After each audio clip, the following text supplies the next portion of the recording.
ఈరోజు quick and easy hair style అంటే పోనీని కొంచెం వాల్యూమ్ వచ్చేలాగా చూద్దాము. సరే ట్రై చేస్తున్నాం చూడండి. ఫస్ట్ ఇట్లా మొత్తం అంతా హ్యాండ్లోకి దువ్వేసుకోవాలి.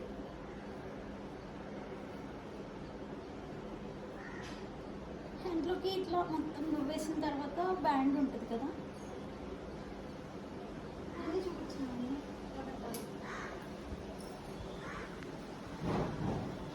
జస్ట్ టూ ఇట్లా వేసుకుని తర్వాత ఇక్కడ హాఫ్ తీసుకోవాలి.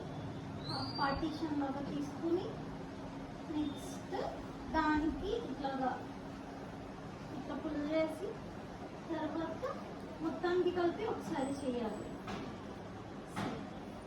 చేస్తే ఎక్కువ వాల్యూమ్ ఉన్నట్టు కనిపిస్తుంది.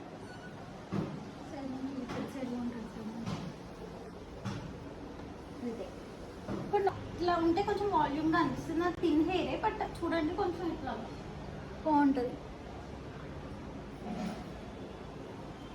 ఇందాక అట్లా పోనీ 1 స్టెప్ 2 స్టెప్స్తో చూపించాను కదా, ఇది నార్మల్ పోనీ. నార్మల్ పోనీ వేస్తే ఇట్లా ఉంటుంది, జస్ట్ నార్మల్గా ఇట్లా కిందకి ఇట్లా అవుతుంది. ఎంత మనం ఇట్లా చేస్తే ఇట్లానే ఉంటుంది. అట్లా చేస్తే కొంచెం వాల్యూమ్గా కనిపిస్తుంది.